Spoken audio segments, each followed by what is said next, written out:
All right, I think we're on for once. Yeah, OBS crashed our first go around at trying to start things up, but I think we are good to go now. Welcome to the Cross Commission's Friday night hangout, where we are going to bring back the tradition of being more of a hockey podcast than a lacrosse podcast. We are secretly a hockey Patreon and everything. Really secretly now that we haven't done this in a while. Yeah, it's been a while. We used to have season previews, playoff previews, things like that. In other words, the Capitals got okay. Capitals again. got old. The Capitals got okay again. Capitals got old. Stopped being good.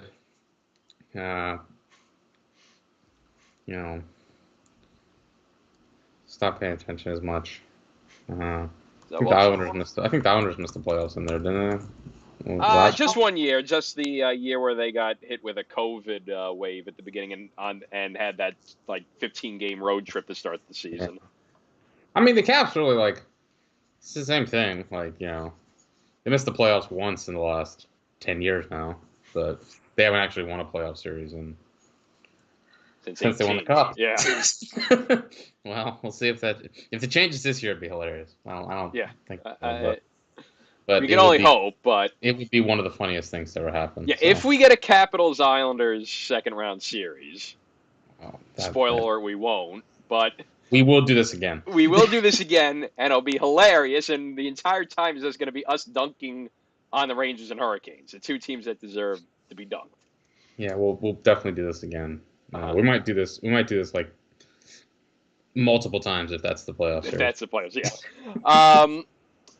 yeah. We also have the NBA playoffs starting tomorrow. Whoever the hell decided for both playoffs to start the same day, given that both networks are on the same, both sport leagues are on the same networks, and they decided, hey, let's have both of them start on 420 and. Well, yeah. Didn't when did the NHL start? On weekends. Didn't they used to start on Wednesday? Yeah, they usually started on Wednesday. So the NBA usually starts on a weekend. Yeah, NBA usually starts weekend. NHL's usually Wednesday. But for some reason, even though there was no lockout, no Olympics, no breaks, the NHL season, for God knows what reason, only ended yesterday. Despite starting 2 weeks earlier than the NBA. And they had 4 different what was the season? The end of the season was separated by 4 different days, for some unbeknownst reason. Yeah, some teams' last game were on Monday, some were on Thursday. I'm looking at the calendar. It's the NHL, baby. You got the NBA play-in tournament going on. Everybody's a buzz. They don't even have a sellout of Miami for it. But you can watch the Kings and Pelicans later.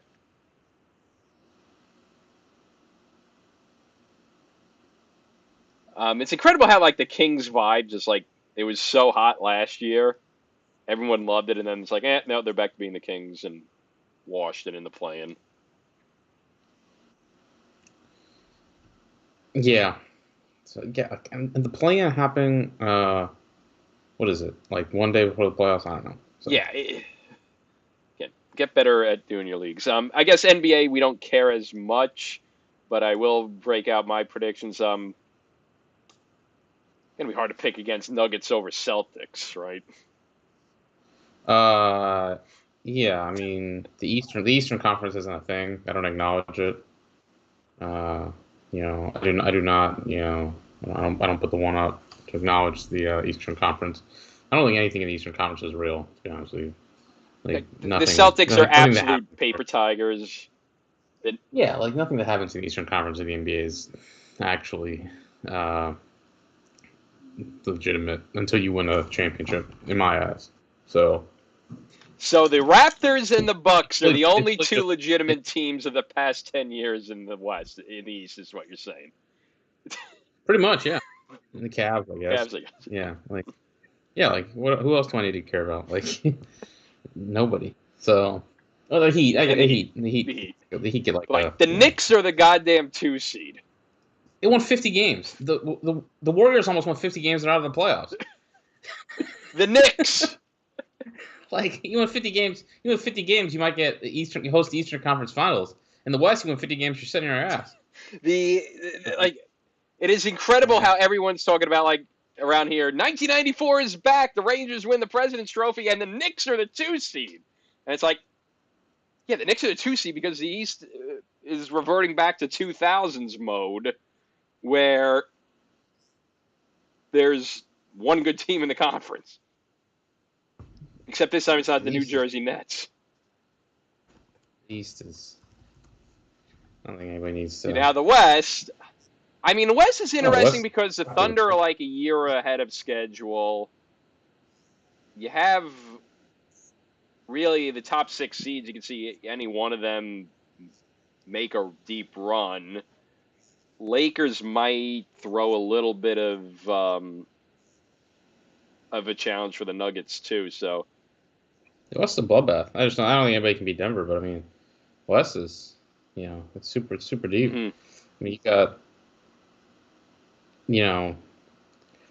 if you got the Suns are going to play the Wolves, I think. Yep. And then you got Clippers, Mavs. Clippers Mavs would be a great series. Yeah. So yeah, and I think it would have been more interesting if you got the Lakers against the Thunder. Yeah, that would have been more interesting. I think that would have been a lot more interesting. I think Lakers Nuggets will be close. I think because they played 4 last year. They were all close. Uh-huh. You just play that exact series again. It probably goes like 6. Mm-hmm. But I don't think anybody can beat Denver. But I think it should be. I think Mavs. Mavs, I think are Mavs Nuggets. Mavs Nuggets is kind of. Yeah, that's my West final Clippers. too. The Clippers are good. They got a good team this year. Yeah, I think I just give the edge over Luka and Kyrie taking over a game, but that's going to be a good series. I think Wolves Suns. Clippers, yeah, that's a good series. Yeah, Wolves Suns. I mean, loser's a clown fraud, but it's going to be fun. Yeah, it should be good. Yeah, and then you got. I mean, Pels about Zion. Unfortunately. Yeah, that's going to be the thing. Zion, if they can win tonight. Yeah, they get Zion back. Them against OKC, it could be. I mean, they're all great. Those are all great. What's the 3-6? 3-6 Minnesota Phoenix. Oh yeah, Minnesota Phoenix. Yeah, that's what I thought. Yeah, Minnesota Phoenix. Yeah, and then yeah. I mean, I think Mavs. The winner of the Mavs Clippers series, I think, faces Denver in the West Finals. That's my. Honestly, I think you could. One of those three. I would say one of those 3. I would say Clippers, Dallas, Denver to win the championship. Because if Dallas or the Clippers can beat Denver, I think they'll beat the Celtics. But I don't think they'll beat Denver. I think Denver will go back to back. Yeah, Celtics will lose in the final. That's all I know. Shit about the Celtics. It's just gonna be like 2 years ago where it's like, yeah, the Celtics by default. Like, I mean, can Indiana go on a run like they did in the in-season tournament? Maybe, but I don't know. No, I don't think. I mean, I think it's either the Celtics or the Bucks. If Giannis is hurt, that's not happening. I think it's either the Bucks. Honestly, I mean, as much as it hilariously admit, it might be the Knicks. They got the Sixers. Then they might have if Giannis is hurt, I think the Knicks got a nice draw. So I think it honestly hilariously might be the Knicks. God, imagine if you get 2 Eastern Conference Finals simultaneously. That's New York, Boston. Oh God. I don't trust the Bruins anymore. Yeah, we'll get to that in a moment, but yeah. We'll get to. Yeah, that'd be. Oh gosh. I'm sure there's like Red Sox Yankees going on at the same time on Sunday Night Baseball. Yeah. Why don't you just put a slug in my brain? Um, Thanks. we'll get to that with the Rangers too. I have a bone to pick about one of the NHL's television partners that have decided to replicate Hockey Night in Canada, at least in terms of the devotion to one team. Instead of the Leafs, it's the Rangers. Real quick before we get into our hockey talk, we do have lacrosse going on as we speak. Penn State beat Rutgers 15-9. Loyola's up 12-8 on Navy. Yale was losing to Albany for a while. Guess what the score is now in the fourth quarter? I saw it was 16-9. Yeah, 16-9. Army's up 14-5 on Bucknell, and Lafayette's up 10-5 on Lemoyne. So, if I just go to my our handy dandy friend, cross references RPI simulator here, and we punch in Loyola over Navy, which is a 3-goal game with 8 minutes left. Navy does have the ball, but we'll for now say Loyola wins. And then we give Yale the win over Albany. And we give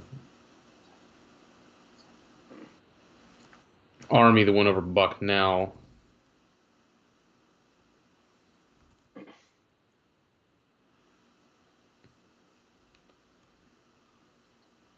And then what's Lafayette beat Lemoyne, I presume? Yeah, Lafayette's up on Lemoyne. So put that in. That spits us out a RPI top 10 that only will change. Yale drops to 10. I think they were 9, so Cornell jumps in front of them. Loyola actually moves into the top 20 at 19. Princeton moves out of the top 20 to 21. Ooh. So just kind of further goes to show you that Princeton, really just needs to win the Ivy League tournament in order to have any real hope of. I mean, they'll jump back in the top 20 if they, beat Penn tomorrow. But one, I guess, shows you the damage of that loss to Brown on on the Saturday. Whether I don't think Princeton beat anybody significant in the top 20 though. Their best ones were Rutgers and Carolina, so yeah, Carolina doesn't impact anybody as a bad loss. Loyola jumping into the top 20 helps out Hopkins. It basically swaps for Maryland. They gain Loyola as a top 20 win, and they lose Princeton. Princeton going out does lose. Cornell loses a top 20 win. Doesn't help their argument for a seed. But again, we'll see. Cornell Princeton could beat Penn tomorrow, and kind of throw out the things in the Ivy League, quite a bit with that result. But that's how things will be shaken out based on if these results hold, which it's really just Loyola and Navy that's in question. Mm-hmm. Yeah, 3-goal lead right now for Loyola. All right, what do you say we crack open? It's a Friday night. Let's get a can check of Mountain Dew Baja Blast. Really? I have some in the fridge. Maybe I'll go get some. There you go. Yeah, I'll join you. Give me 1 second. So, yes, while other podcasts try to be, cool with all their hipster beers and microbrews and stuff, we're going non-alcoholic with, they put Mountain Dew Baja Blast in cans now.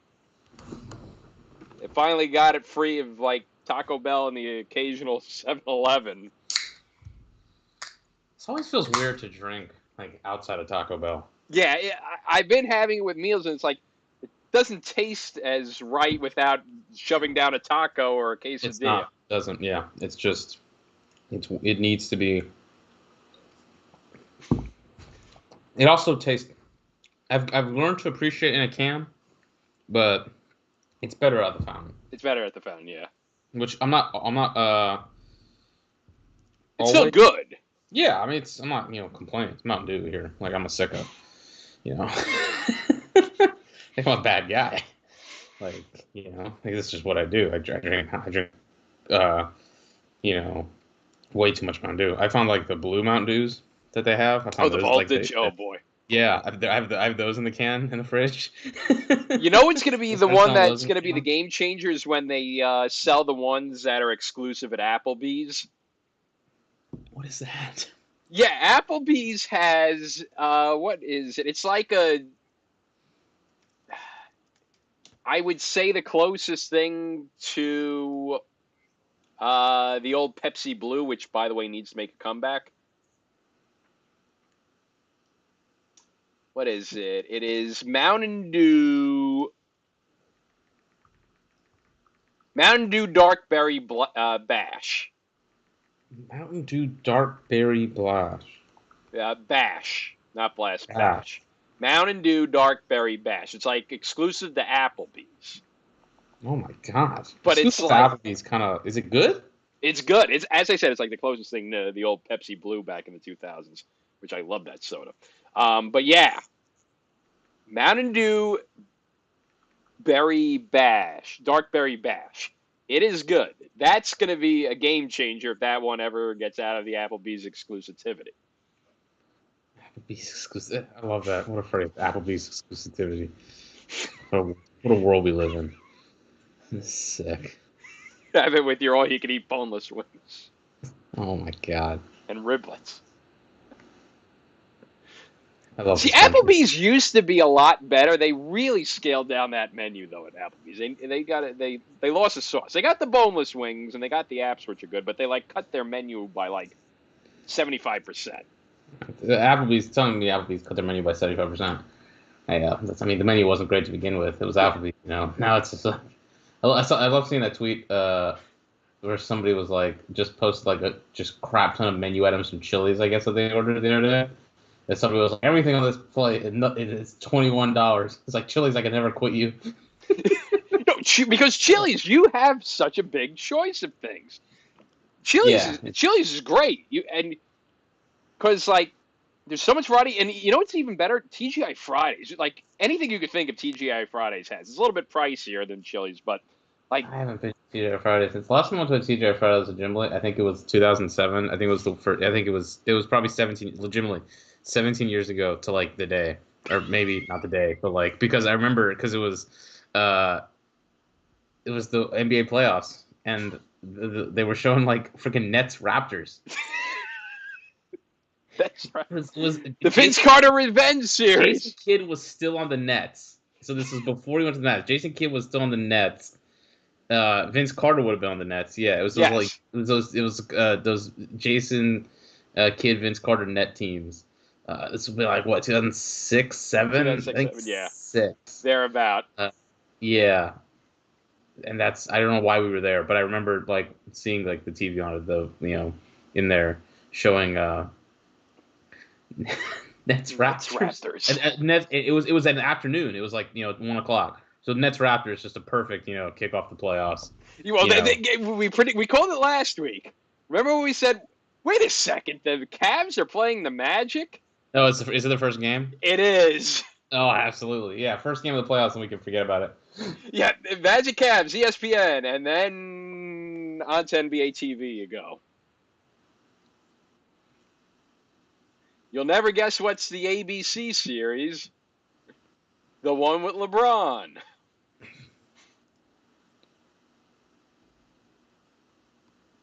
Oh, of course. I mean, that's the biggest series of the first round. Yeah. I mean, when you really think about it.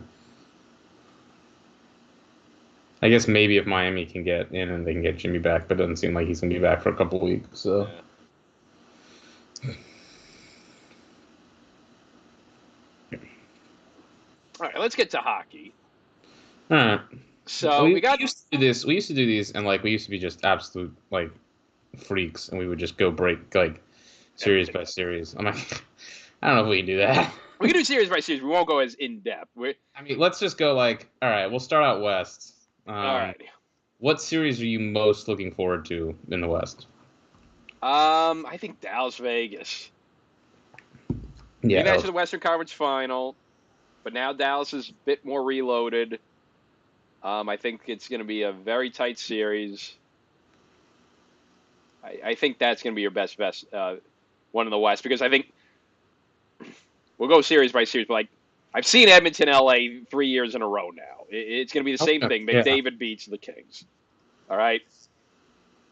Nashville, Vancouver could be interesting, but I mean it's Nashville and Vancouver. Winnipeg, Colorado. Maybe if it was the 2018 Jets versus the 2022 Avs, sure, but I don't know. The Jets have like dominated the Avs this year, though, yeah. for That whatever doesn't reason. matter. I don't think that matters. But I think Stars Knights is the series I'm looking forward to in the West. Yeah, I mean they've played. How many times have they played in the playoffs? Like two, three times in the last I think couple this is years. they played in the bubble. They played They in the. I remember played they played in the last bubble. year's Western Conference. Dallas won. Yeah, it's I, think either it was, third or I don't think fourth. they I think didn't. it's the I don't. third. Let's see. They didn't play in 2022 because that was when Calgary beat Dallas in 7. And Dallas didn't make it. This has been interesting. Dallas is like so weird. Like they're always in the playoffs, and like they're They, also just never like saucy. And I like know, but they've made a Stanley they're Cup not final and a Western unsaucy. Conference final in the past 5 years. Yeah, like they're well, and that's like here's how many times Dallas has missed the playoffs. Period in the last. So they had that stretch when they were like the really crappy college jerseys. Yes, yeah, Where they they made a Western Conference final while wearing those college jerseys. That's true. So they missed the playoffs for 5 years from '09 to 13. Before that, they had made this is gonna be nuts. So the when they relocated from Minnesota in '94, Mm. they made the playoffs in all but 2 of their first 15 years. So 13 of 15 years after relocating from Minnesota, they won. They made the conference final in '98, in which they had 109 points. They won the President's Trophy. They won the President's Trophy again in '99 and won the Cup when they beat the Sabres. Mm-hmm. Then they went to the Cup final in Again, yeah. 2000. They lost. Um, After that, they kind of drop off a bit, but they still make the playoffs in '01, have a 100-point season. They miss in '02, make the playoffs in '03, 100-point season, playoffs in '04. After the lockout, playoffs in '06 and And they '07. had, I think they were the 2 seed. That was the year where everyone in the West like got upset. Yeah, they still had 100-point season in '06, 100-point season in '07, and then They '08, dropped they're down to like the 97, but then they made it to the conference final. they still made the conference final. So they had, in their first 15 years, a cup, 2 President's Trophies, 2 cup finals, 13 playoff appearances. They're basically like the Capitals of like the last, whatever it might be. And they had 3, 4, 5, 6, 7, 8 100-point seasons. Like half their seasons were 100-point seasons. So then they sucked for like 5 years. After that, we start with like the new kind of era with like the new like jerseys and New jerseys. Sagan and Ben. Great colors, shitty logo. They've made the playoffs now 7 of the last 11 seasons. They have been to a cup final. They've been to a conference final, and they have had 1, 2, 3, 4 100-point seasons in the last 11 years. And Peter DeBoer just quietly just like racks up 100-point seasons now, like just what he does. Sure, Peter DeBoer. And he's no longer the 1 year wonder like he was Yeah, in New Jersey and San Peter Jose. DeBoer just I don't know. He's just like one of the quiet, like one of the best coaches in the league. I mean, he's never really had a bad year ever. He's been fired like 3 times, but I mean, got to the Cup final with New Jersey, then San Jose. Cup final with San Jose. Vegas dumped him, but he wasn't bad there.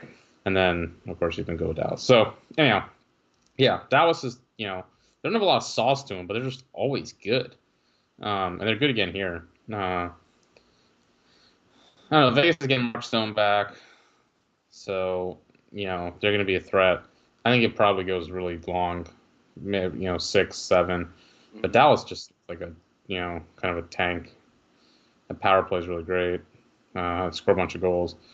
I'm going to say Dallas in 7. Yeah, I'm going Dallas in 7 too. Yeah, that's going to be the series of the first round in the West.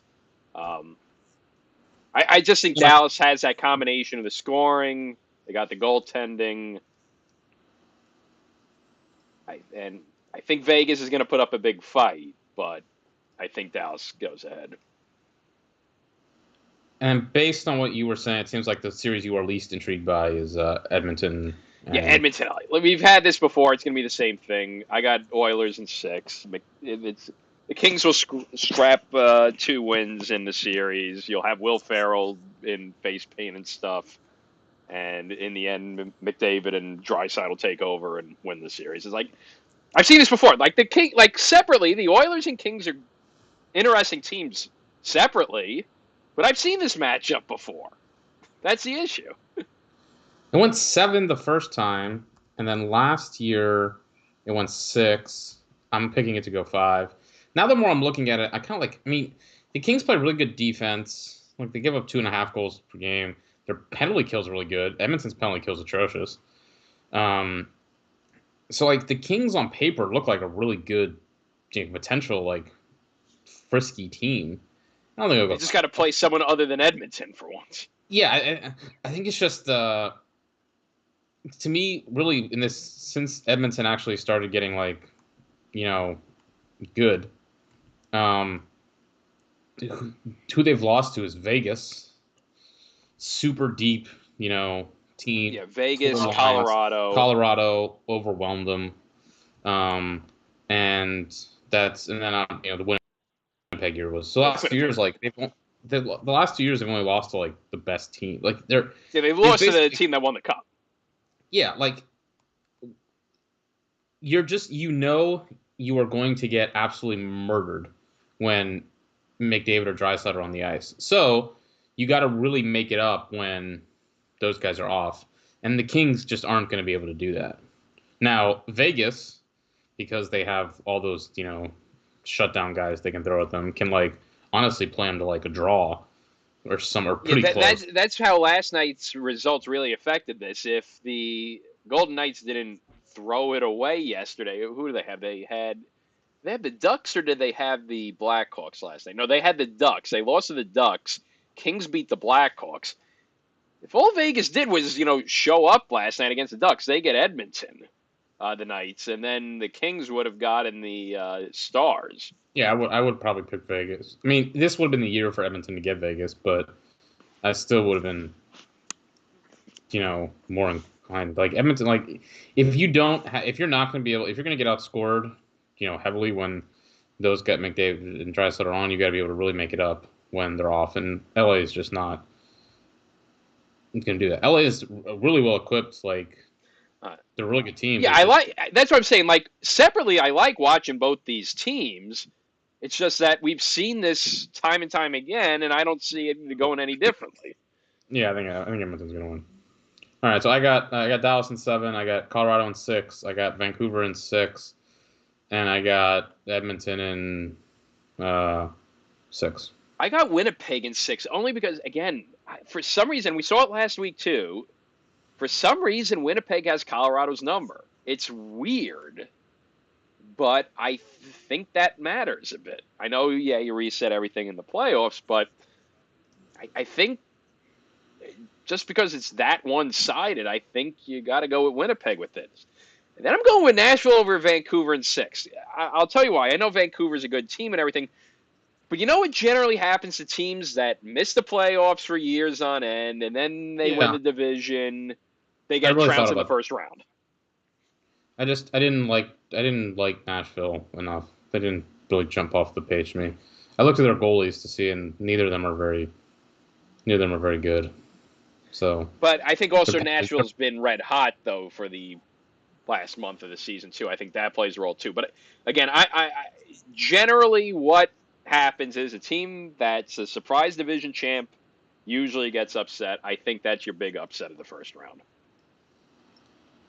Yeah, I don't. Nashville's penalty kill also sucks. They don't play defense. Vancouver's got a big time offense. I don't know. I think Vancouver is definitely due for a probably going bust at some point here. I just don't think it's going to happen against Nashville. I don't know. Nashville isn't. It's Nashville. Who gives a shit?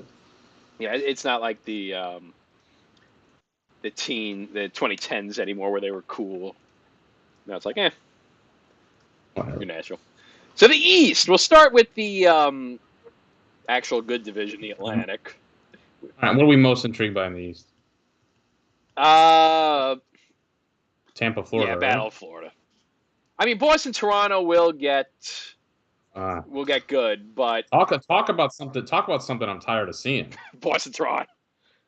You'll never guess Like what my my God, prediction is. how many times can you play in the playoffs?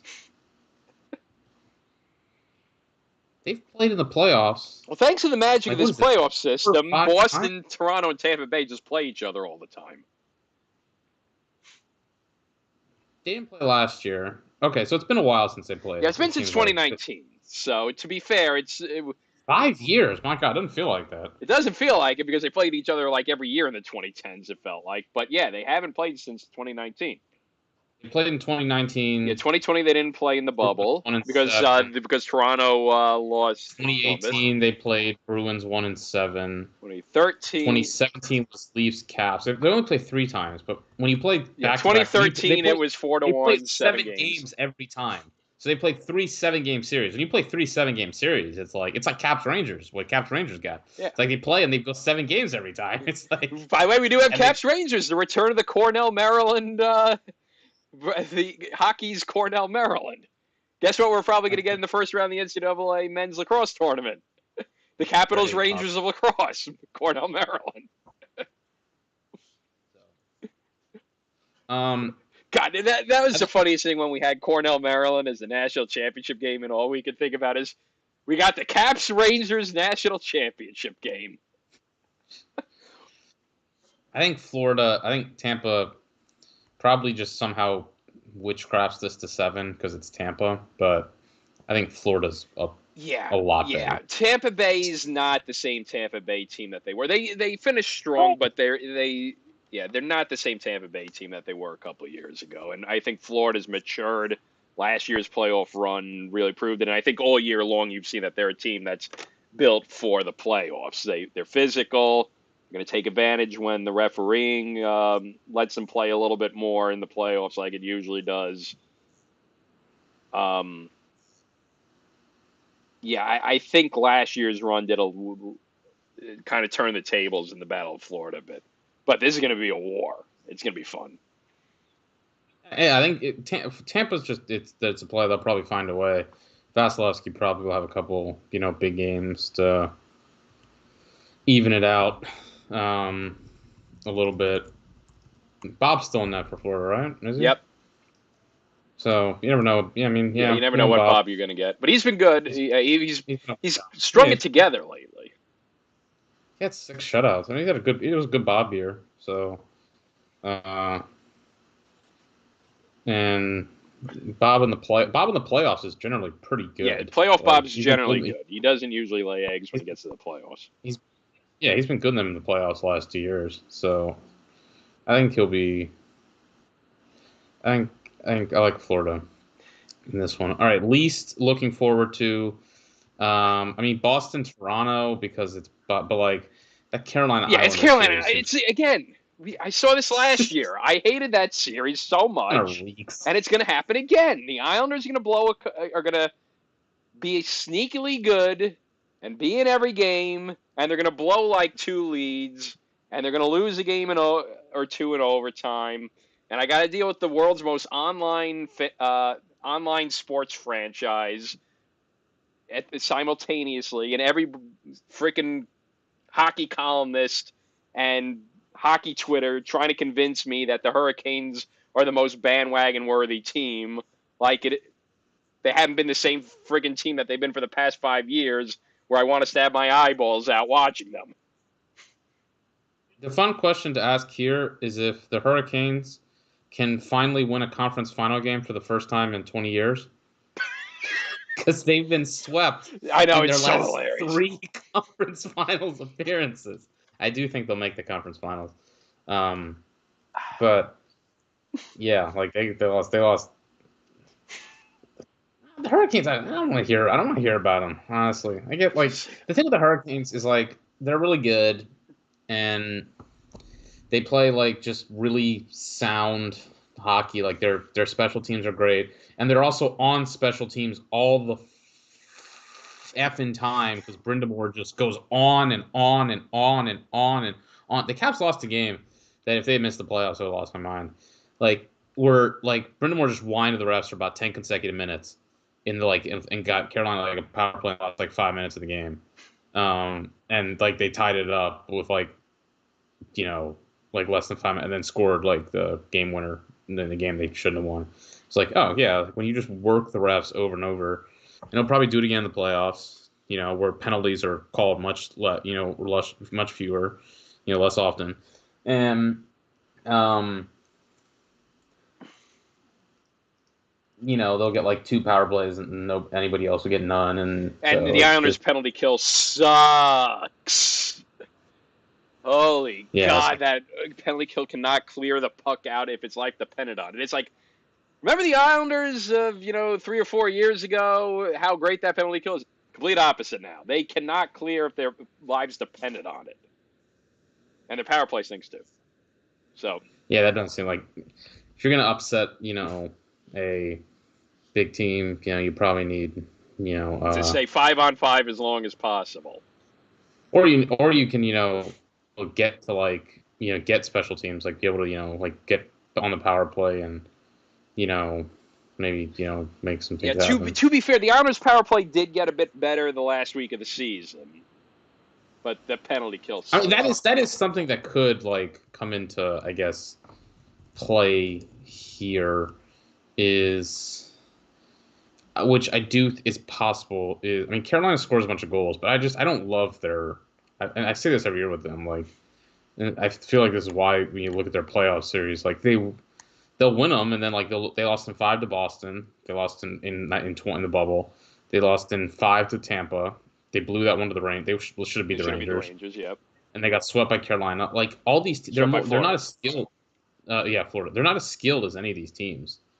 Like they got a bunch of good players, but their leading scorer is Sebastian Aho, and then it's Seth Jarvis. I don't know who Seth Jarvis is. After that, they have no guy with more than 40 goals. They've got 2 guys with 30 goals. They got 1 guy with 50 assists in Aho, and then they got a bunch of guys with 30. But their defense is just it's with Shea and Burns, Slavin's a beast. But if you can keep them 5-on-5, and you ask them it's not like Florida, with Kachuk and all those guys they got, or like Tampa, their basketball. They just don't got a lot of dudes. Eventually they run into teams with dudes, and they got to actually they're going to probably get the Rangers second round who have dudes. They got to make plays. It's not enough for them to just break you down and they can break the Isles down probably, or if somehow the Capitals win, so they could probably break the Capitals down. But even when the Caps played the Hurricanes this year, they were reasonably in the games because. But I mean, this is again the same blueprint as last year. Remember, heading into the series, I'm like, this is a terrible mismatch for the Islanders, and then the Islanders lost in 6 with 2 or 3 of those games being overtime losses. They were in it the whole series. Oh yeah, they're gonna break you down. They're gonna but they're not gonna blow you away they should. No, they don't have the skill guys to do it. But you're gonna be this close to, and of course again what do you? Oh, it'd be great if we get a power play and Brendan Moore's gonna whine and bitch and moan. And, By the way, we want to do a sidebar that everybody from Philly, Detroit, Pittsburgh are 2 teams that in no means were any good. God, that was a very intense playoff race, but my God, there was just a battle of who wanted it least.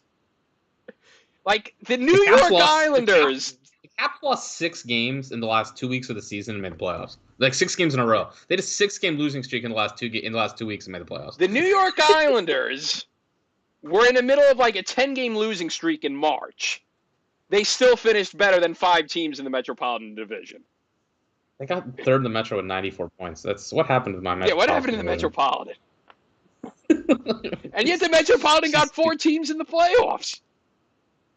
Remember, heading into the season, we're like, oh, I mean, granted, Detroit almost got it, so fair to play to them, but we're like, oh, well, Buffalo's loading up. The whining from Detroit and Pittsburgh is just like, oh my, give me a, like, you should be ashamed Come on, this is the worst playoff race in history. Like, if all of us were like 100 points, sure. Dude, you got 91 points. I have enough of this. Like, I actually have enough of this of, like,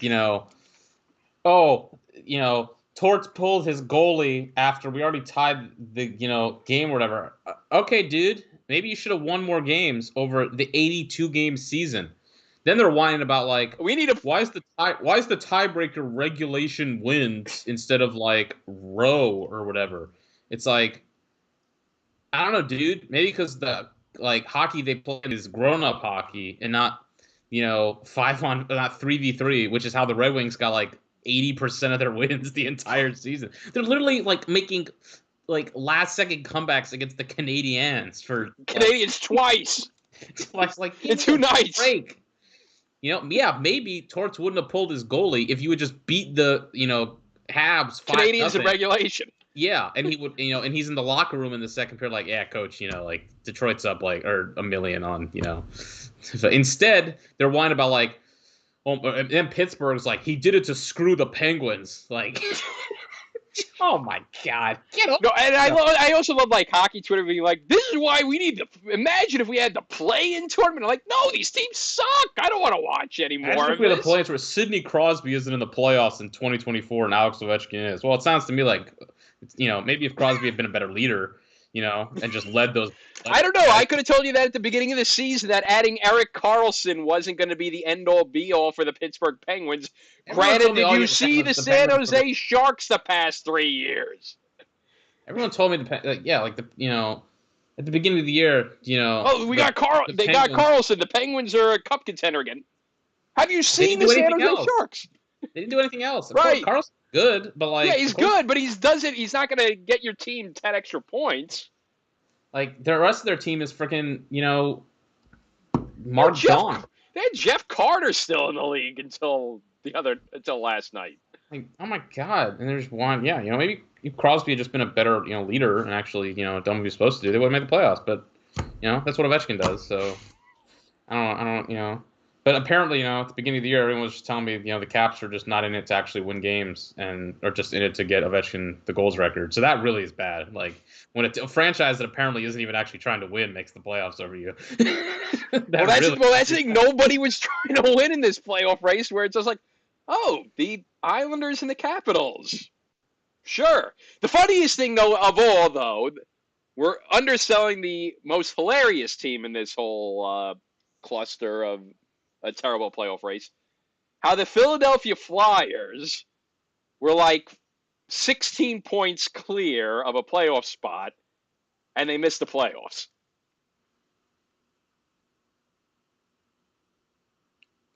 The Flyers were just like, I mean, they were playing with house money a bit, but it's still hilarious because it's the Flyers. Yeah.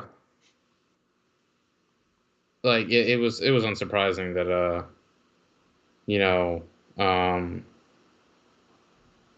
they would they were just they weren't good on me. Sorry, I was looking at my phone. Yeah. Apparently Kevin Owens bled on the SmackDown program tonight. Oh my, we're bringing back blood. Triple H is bringing the Yeah, he's God, yeah. It'll be TV 14 next week. Anyhow. Caps Rangers. I mean, look, the Rangers are going to destroy the Caps, but it's still Rangers hilarious. don't win this. Like, the Rangers need to win this. Obviously, if they don't win this, you will. I'm good. I'm hijacking the pod for weeks. It'll be unrelenting. It'll be like it'll be worse than when Maryland won the championship. Like, just because there's no reason this should be happening. But look, listen. The Caps getting to be like, the underdog after I saw plenty of Caps teams that won the President's Trophy play first round series against like teams that was like, oh, they should win in 4, and then uh, and Whoops, like, you're winning hey, in listen, 6 in overtime, and then here comes the or second round, listen, and I saw that 2010 Montreal series. I love for young me that was just getting into hockey. Like you could not have a better introduction to what hockey truly is than just get it a squat. lot. The first hockey you experience is the Rock the Red, the Caps, Fire Wagon. We're scoring 4 or 5 goals a game, and you're like, this is it. Like we're gonna win the cup. Honestly, they would have transformed the league for the better. Like what we have now with McDavid and all these guys, that would have happened 15 years ago if the Cavs had won the cup that year. Instead, freaking the Canadians down 3-1, switch their goalie in the middle of the series, and he saves like 970. And it's like, okay, I know already what hockey is. So the Caps getting to be in this spot, like, yeah, it's a little, it's kind of funny. I'll say they got the best matchup they could have got. Like if they played Florida, like I had real no hope. They played Carolina. I don't really feel I had the Rangers. I mean, it's the Rangers. Like the Rangers are okay. They're a solid team, but well, I yeah, saw the Rangers play this. Like when the Caps again, you shouldn't really put a lot into regular season. But when the Caps played the Rangers in the regular season, they were competitive games. Like and like everyone knows with the Caps, like their goal differential sucks. Like all their analytics and stuff are terrible. Not against in the Rangers in those games. Like they were. yeah. The one thing go ahead. Yeah, here's the thing. A certain television broadcaster of the NHL, ESPN, is treating the Rangers like this freaking juggernaut. Like, oh, they won the President's Trophy. Da, da, da. Like, first of all, the President's Trophy race was really close. Yeah. Second of all, yes, the Rangers have dudes, but it's because they're gaming the power play. 5-on-5, they're and what happens in the playoffs? I've been here with the Capitals before. What happens in the playoffs? They don't call penalties. Exactly. And I don't know, like, you're already starting to see signs the last week or two of the season that the Rangers 5-on-5 is. If you were look, the 2019 Tampa Bay Lightning were the most dominant team anybody ever saw, and they scored a shit ton of power play goals. And look, they were 5-on-5. They were really great too. I'm not saying, but like they got swept by the Columbus Blue Jackets, and like they stopped calling penalties, and it got to be a 5-on-5 game where the game just ground to a halt, and like that's what happens. Like any team that historically is overly like trends to being reliant on their power play.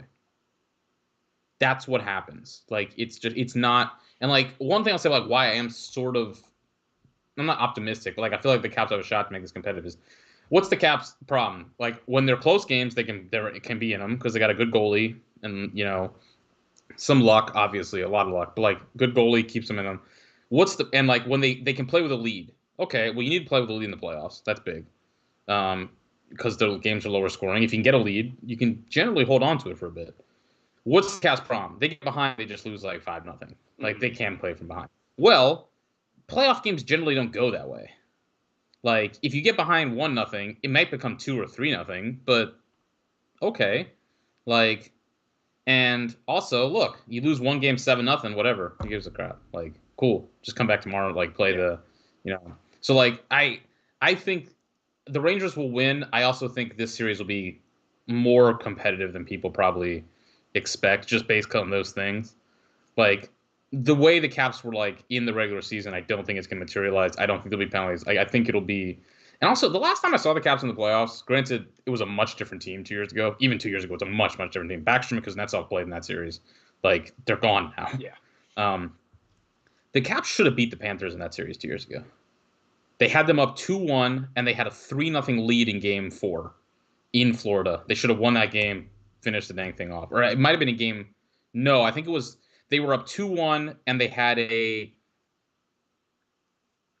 lead in the last 3 minutes in the third in Game 4, and they lost Game 4 after being up late in the third. Panthers put the goalie, tied it, won in overtime. Game 5, the Caps went up 3-0, and had the lead in the third. The Panthers came back and won it again, and then in Game 6, the Panthers won again in overtime. So the Caps like blew third period leads in like all the games they lost in that series. They lost multiple overtime games. They should have beat the Panthers.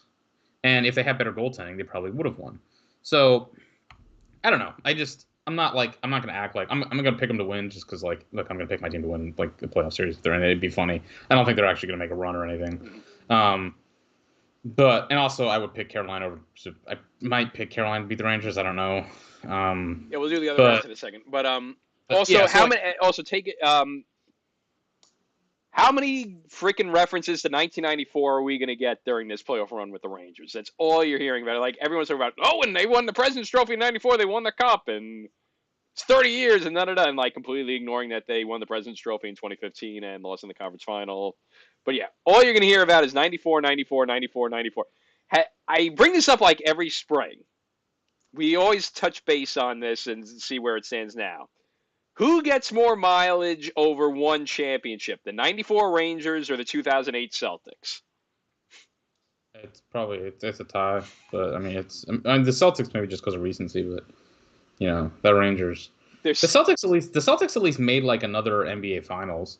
Like the Rangers multiple other NBA Finals. It was just one. It was just the 10. Well, no, they also made it 2021 or 2020. No, I'm talking about that Celtics, group, that group of team.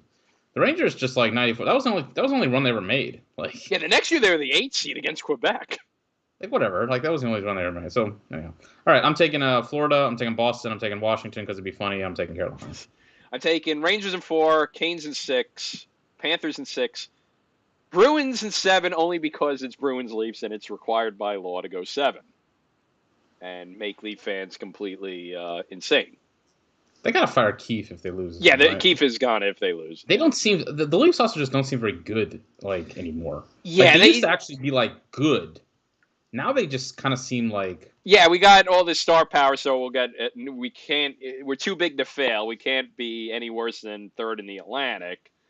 But yeah, like I was watching their games the past couple weeks. Like they're not looking good. Their run into the playoffs was against the Panthers and Lightning, and they got stomped by both of them. They lost to the Devils the other night.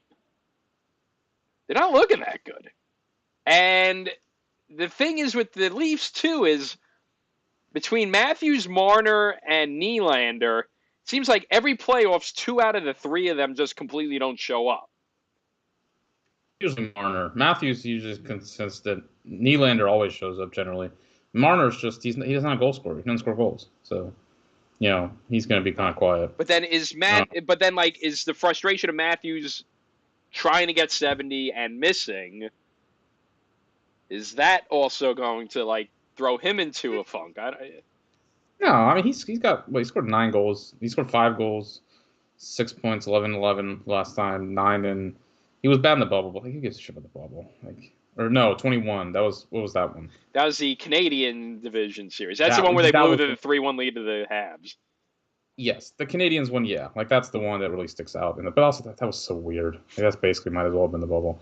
Other than that, I mean, he's been good for him. Marner's the one, yeah. Honestly, in hindsight, I don't think they should have paid Marner all that money. That's the one. Of the 4 guys they pay the money to, he's the one who I don't. Marner was good last year, kind of to a degree, but he's got 10 goals in 50 playoff games. Yeah. Not gonna credit brother. So, yeah, I love Nylander. I think Nylander's a beast. I wish he would have come to the Capitals. I kind of had that as a pipe dream for a while because his dad played here and his buddies faction, but they re-signed him. So, anyhow, second round, I'm going with Dallas and Edmonton. I'm also going Dallas and Edmonton. I got Dallas over Winnipeg in 5, and I got Edmonton over Nashville in 6. I got Dallas, Colorado in 6. I think it's a great series. I think Edmonton kind of stomps Vancouver, really, kind of like that Edmonton Calgary series. Yeah. There's one good game, and it's oh, this could be great, and then it's actually. Actually, no, Edmonton sweeps. Yeah. In the East, I got Rangers over Canes in 7. I think the Rangers just have enough firepower to edge out the Canes, but that's going to be a series where you're going to start to see the Rangers' flaws pop up. But I think they get past the Canes because I think they got enough to do it. It'll be annoying because it's going to be the Rangers and it's going to be the Hurricanes, the internet's favorite hockey team. But Rangers over Canes. And then I had Panthers over Bruins in 7. I had Carolina, Washington. Carolina will be Washington. I think Carolina Rangers will be interesting. I'm not sure where I go on that one. If going to actually being serious here, that would be a really interesting series. Either way, I'm taking the Panthers over the Bruins in 6. The Bruins are like, if the Bruins have to play actual hockey teams in these playoffs, like, remember the only time they actually made a run in the last however many years was when they got to play the Blue Jackets in the second round? Yes. Other than that, like, they always got beat by Tampa Bay. Like, they just beat Toronto in the first round every year, and then they're, so Florida beats Boston in like 5 or 6. And then I like the. I'm gonna go really, romantic here and say this is the Edmonton run for maybe at least one round. I think Edmonton beats Dallas. I have Dallas beating Edmonton in 7. It's worth pointing out that the Stars and Oilers had a really legit playoff rivalry in the 90s and 2000s. Like, they played each other in the playoffs every year. It's like it was the most random thing, but they had an actual thing going on, the Oilers and Stars, and that'll get rekindled, I think, this year. I think Dallas wins in 7. I think that's going to be your best series of the playoffs. Yeah, I like the Stars over the Oilers, mainly because I picked Dallas at the beginning of the year. But I think they just have enough to squeak over Edmonton. I think if Ottinger could steal a game or two, that's the difference. Yeah, I'm looking at the goalies, and Ottinger's been kind of okay this year. Yeah, Ottinger's not been as great as he has been, but I think he could turn it on. And even last year in the playoffs, he was, kind of. So I think Edmonton, you get him if you have a goalie. So I don't know that. I think Edmonton might have the better goalie. So Skinner maybe. I'm going to say Edmonton, and then I'm going to take Florida over Carolina. I'm going to go Florida over the Rangers. Again, I think the Panthers, they're just built for the playoffs, and that's going to be determined on 5-on-5 play, and I'd much rather have Florida's physicality than the Rangers being married to the special teams. Florida would kill the Rangers. Like, if it's Florida-Carolina, I don't think it'd be a sweep again. I think it'd probably be like 6. I think it'd be tight. It was all the games were close. I think Florida would probably do bad things to the Rangers. Yeah. I'm taking Florida to win the Cup. I mean, part of me wants to just go with Edmonton and be like, you know what, they got this far. But I don't. Yeah, I think Florida could beat them up. So I'm going to go Florida wins the Cup over Edmonton. I got Dallas over Florida. Again, sticking to my preseason guns. That's what it comes down to. But I think Stars, they have the veteran leadership. They got the young guns. They could score. I think Ottinger can get back to his 2021 form. Was it 21 or 22 where he? It was 22 last year. He was struggled, but 22. Yeah, 22. Yeah, I think he can get back to his form there. So I think the Stars win the Cup. Another Sun Belt Stanley Cup final. No, Stars Panthers would be great. Any combo if you can get Dallas, Colorado, Edmonton, Florida will be any of these other East teams. I'm not really feeling. I mean, the Rangers have got Rangers, they got juice. Yeah. We've got great ratings for the league. Carolina, give me a fucking break. Carolina. Boston, it's their 100th anniversary, so that would be kind of. I don't even care. Give me a break. Tampa Bay, you've won enough.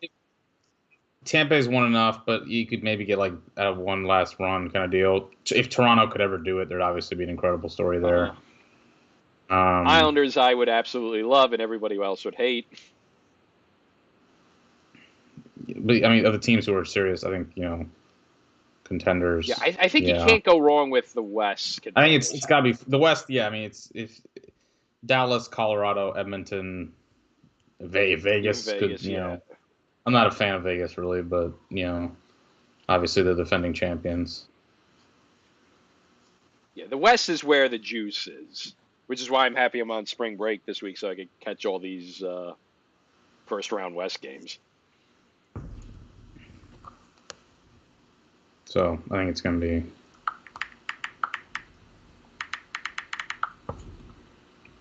I think should be pretty good. All right, this finals in lacrosse. Loyola beats Navy 12-10. Yale beats Albany 17-10. Army beats Bucknell 19-11. Lafayette beats Lemoyne 14-10. What are you most looking forward to this weekend, Ryan? Syracuse, Virginia, baby. All right, talk us through it. What you feeling? I in terms of Syracuse's chances, I I don't know. I feel like this is a Virginia get good game because of Mm-hmm. what happened last week. I think they're going to take it out on Syracuse a bit. It'll be high scoring like any other Syracuse UVA game, but I think just because Virginia's pissed over losing to Duke for the 20th year in a row, I think they kind of lash out. We've seen it quite a few times where Mm-hmm. teams have lost and then took it out the next week. I think Syracuse has the unfortunateness of having to take on Virginia after Virginia had a loss. Also, it's a jersey retirement. Jersey retirements don't usually go well for Syracuse. What are we thinking for a crowd? Crowd, I'm gonna guess. Near the box office. Yeah, I think you got the Paulgate ceremony. You got it paired with the spring game. I think you Ooh, get. I think you get north of 8,500. man, that'd be if you could get double 8,500s this weekend. Because I think Hopkins Maryland's going to sell out. Uh-huh. I'd be shocked. I'd be shocked if it didn't sell out. It's just a question of can they get 10,000 kind of some of those old school kind of crowds. 8,500 would be incredible. I mean, we'd have what? That'd be three. Granted, I mean, look, Syracuse, Virginia. It's this time of year, Syracuse, Virginia at the Dome, Hopkins, Maryland, Yeah, Syracuse, Elmwood. Virginia in February always got really good crowds. So now that it's later in the season, now granted, Cuse, Virginia doesn't have. It's the weird case where they became conference rivals, and it's not as much juice as it was when it was non-con. Yes, Still, yes. the strangest phenomenon, but The I think the biggest, juice is the game with back. the most juice, the game with the most. Oh, I think it's definitely got Hmm. the game with the most juice. I feel like they played was that first one, that one at Yeah, the the one first that was the ACC same 1 o'clock weekend as Saturday Syracuse, night. Virginia basketball was like a top Yeah, five matchup. it was a Saturday night at Klockner. I remember Syracuse with those atrocious anthracite jerseys.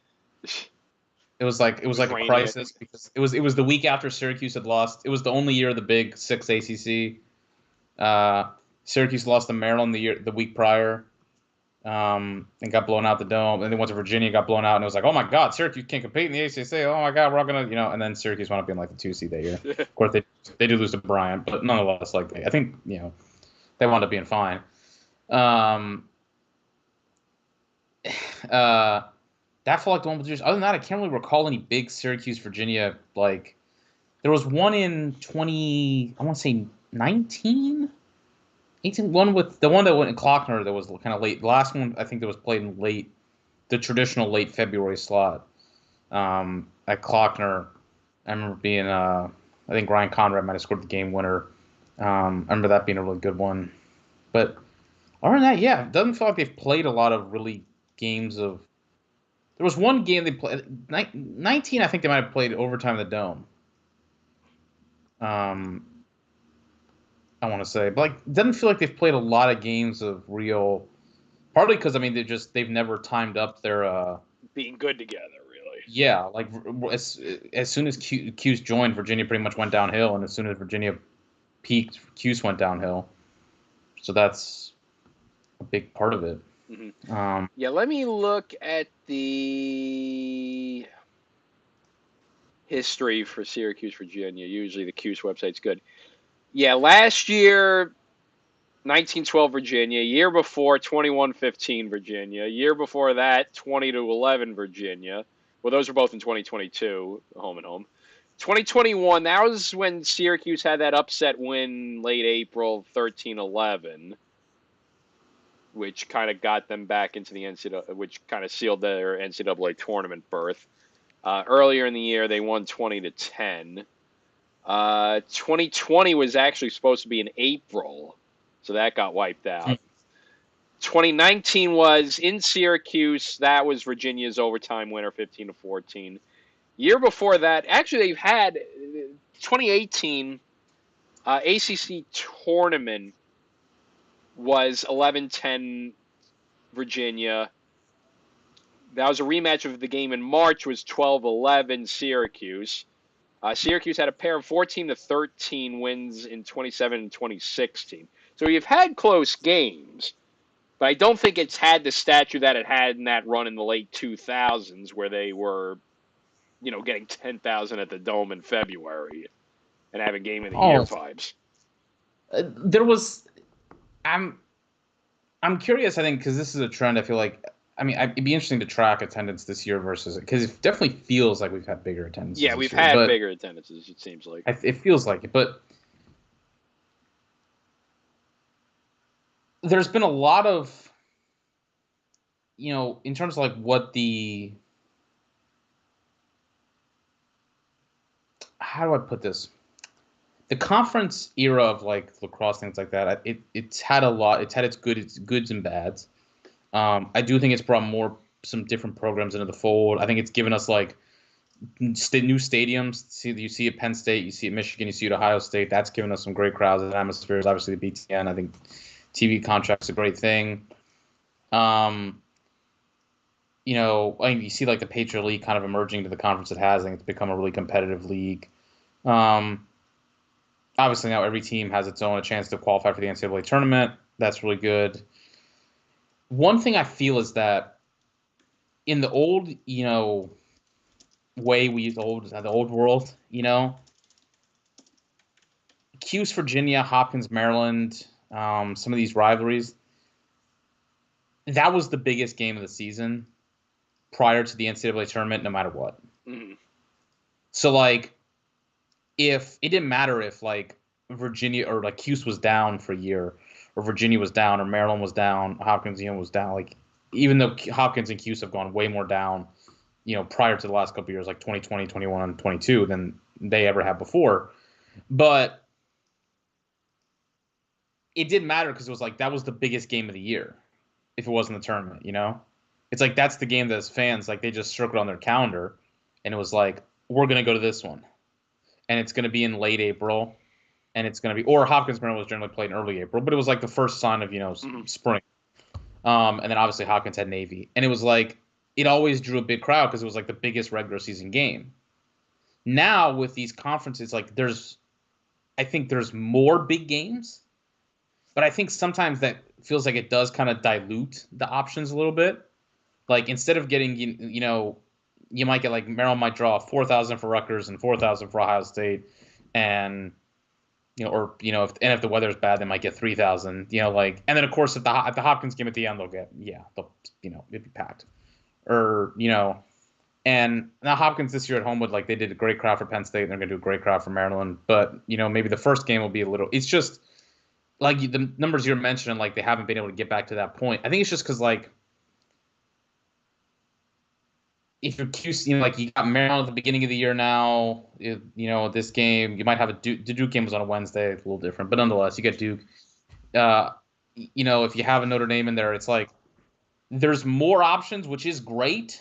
It is worth, but it's also like it is worth pointing out. I don't know that I feel like you have to some degree.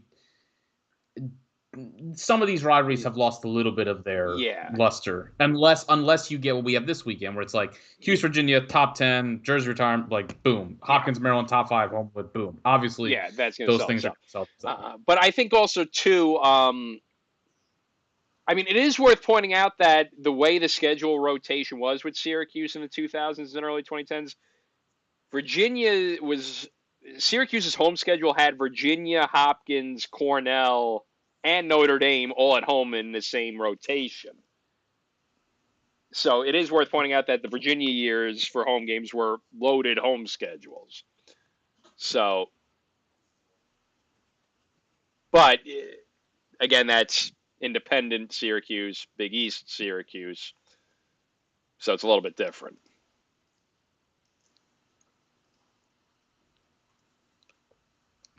Yeah, it's just it's a little, and obviously we've kind of lost Cuse Princeton, or it's a traditional slot, um, things like that. Maybe it'll come back next year. I mean, Cuse I guess is technically owed a home game, probably you presume the home game in the dome. So, but yeah, I think Cuse Virginia. Yeah, I think it'll be a great game. I think yeah, 8,000 is my somewhere in that range is my guess. Jersey retirement, yeah, might push it to 8,500, yeah, because the Maryland game did 73, something like that. I want to say. So I'm kind of with you. That was my kind of vibe. It's like Virginia, like this Jersey retirement, Cuse, huge crowd. Yeah, and again, you have the spring Chance game where there's a big buzz this around the is football program now. this is a chance for Cuse to. I mean, Cuse has kind of racked up kind of notches, different moments. Like they beat Hopkins. That was sort of like, they finally got the big win. They beat Duke. It was like an ACC win. Granted, they've kind of always Yeah, had. I don't want to say they they had have Duke, Duke's but number as of late. yeah, like they've always kind of been competitive in that game. Duke doesn't play great at the Dome ever, really. Uh, Beating Virginia would be different. Like it just after that, it's really just beating Notre Dame. So this is all things that Lars and the Cavs would thrive on. Like they crave kind of big game um, spots. oh, absolutely. Like it's when you think of one Virginia. I said it like the only time I really felt like I got Virginia at their best this year was the Maryland game. The huge crowd in College Park. That's Virginia. The Maryland game is at this point, honestly, probably the game Virginia circles. I still think most on their calendar. You know, I know that maybe kind of thing, of the kind of importance of the the ACC kind of games. I think Virginia, I think Maryland, Virginia, like that's the game both those teams circle the most. But so yeah, it does feel like a game where Virginia can kind of come out. I think it needs to be a big.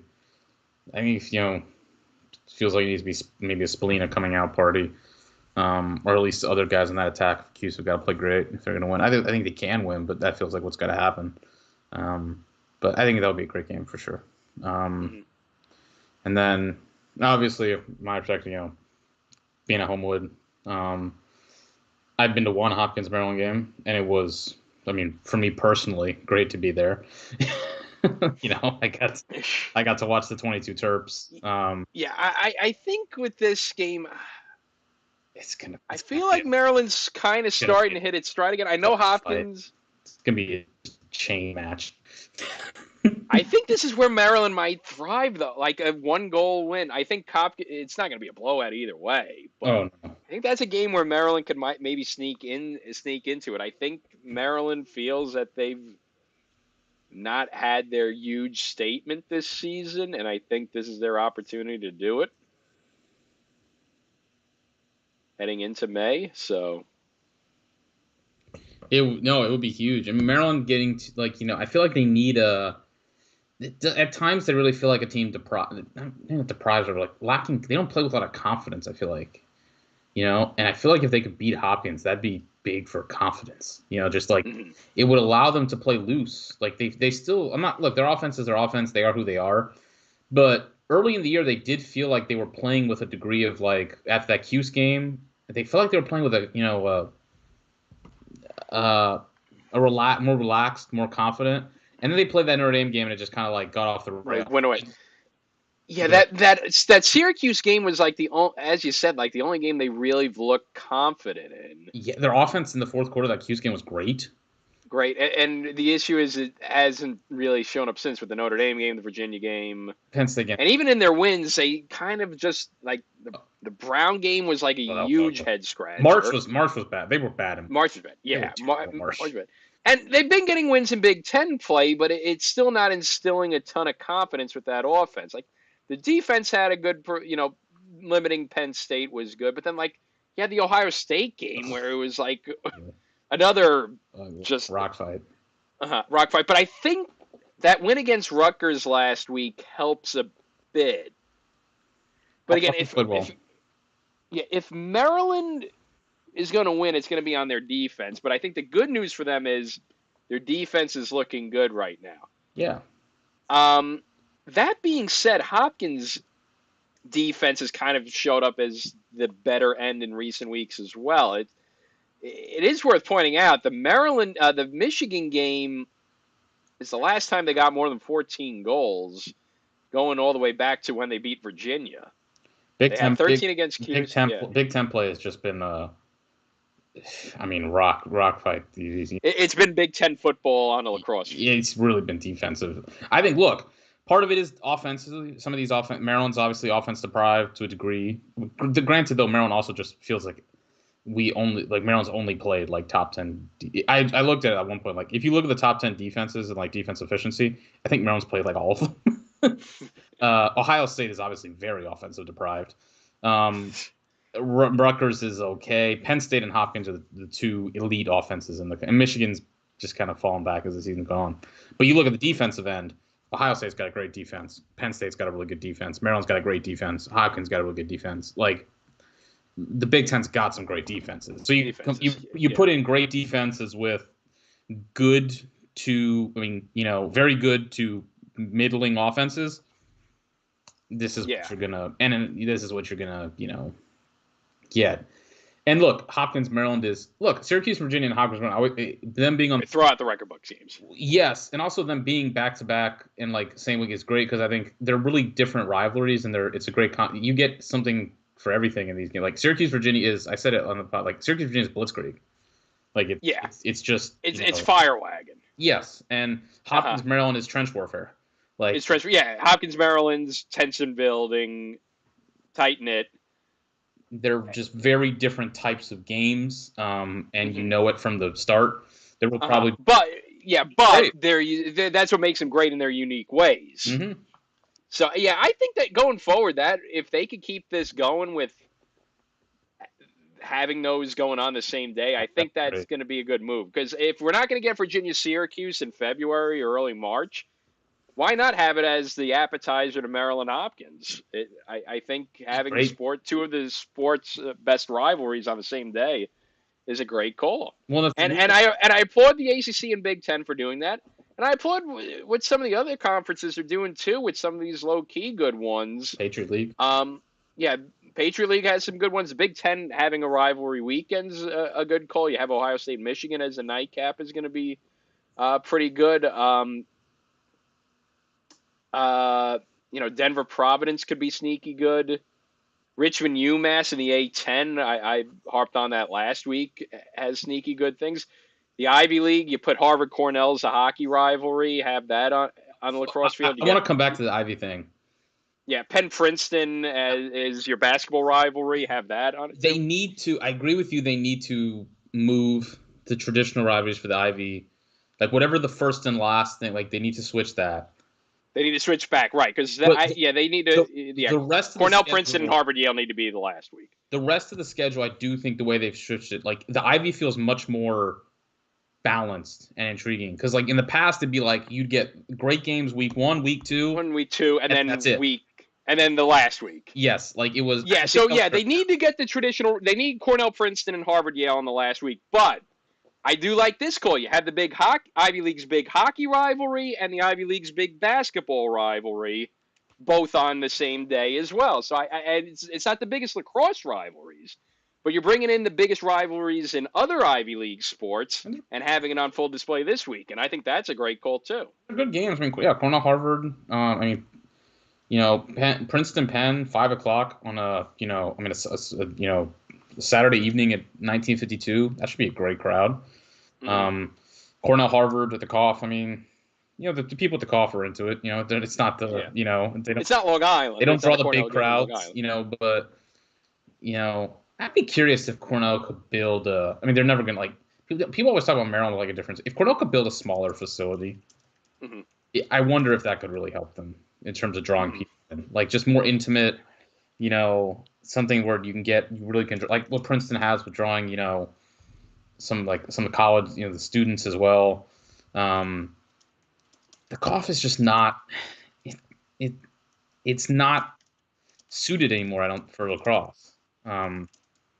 And again, I'm not saying I'm not going to be like, when people are like Maryland's a build, like I don't know what Cornell can do. Like I'm not saying Cornell can just go out there and build a lacrosse stadium, but I feel like they feel like one who really could like benefit from being able to build like a 3,000 for that, like what Yale or Princeton has. I do think that could help them a lot. The only issue is you're dealing with the snow, so yeah, I mean, you can't really have. I mean, you're not going to build a retractable roof for a lacrosse only stadium. No, I mean you deal with the snow at the cough too. Yeah. But you have the track at least, I guess. Yeah. The only thing is, I don't know if there's much land that they could. No, I'm not saying. Yeah. Look, I'm not. Again, I'm not. Yeah, because a lot of the a lot of the open space at Cornell is either forest or their botanical gardens or the farming programs. Yeah. Like so again, I'm not like here to suggest like. Yeah, Cornell and you got all the gorges around campus too, so you're dealing with. I just feel like they are the one who, when I think of the Ivy League home field advantages, Yale's got a great one. Princeton's got, I think, the best one.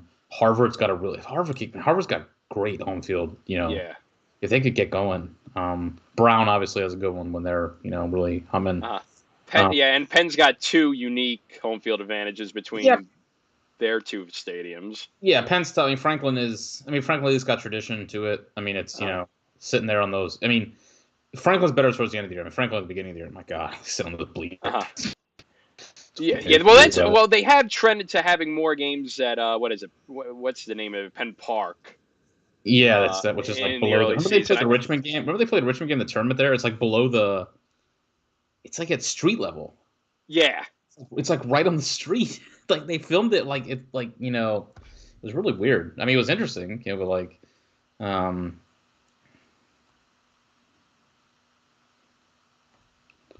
but.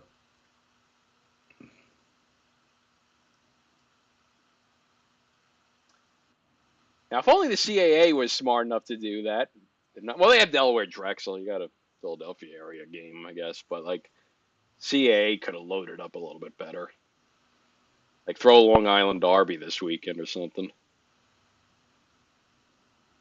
Or Towson, Delaware. The CAA is just washed. Yeah, unfortunately, I mean, it's, look, when UMass out the picture and who knows, who knows what's going to happen with Delaware. I think Delaware probably staying, but I mean, the conference, the A10 is the new CAA. Yeah, the A10 is the new CAA.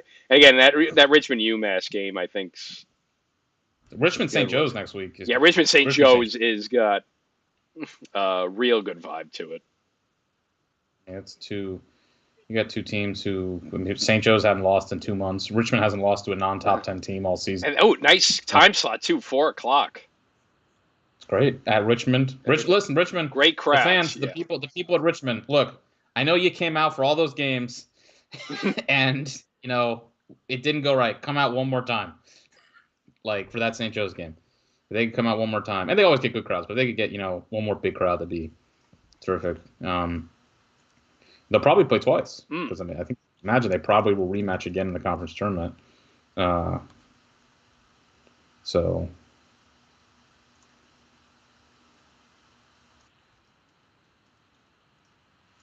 Yeah. Anyway, I think it's just I'm super psyched to probably be able to catch the early the BU Lehigh game, Cornell Harvard. Excited to catch some of that.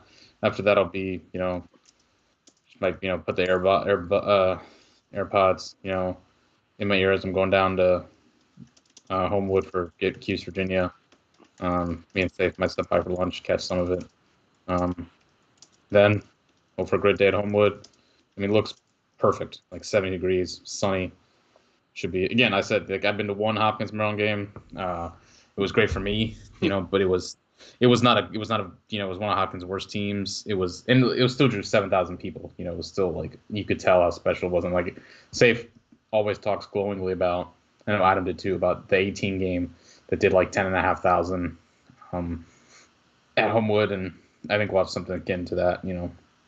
Two top five teams. First time it's been top five games since 2011, Tillman's first year. Mhm. So I think it's just going to be, I think late in that game, if it's close, it's going to be something really special. So I'm really just, I've been thinking about it all week. Can't believe it's, here. And then got come back for a nightcap 7 o'clock, and we'll see about, got to talk with Safe. We'll see about when we're going to do the Stream, yeah. power hour.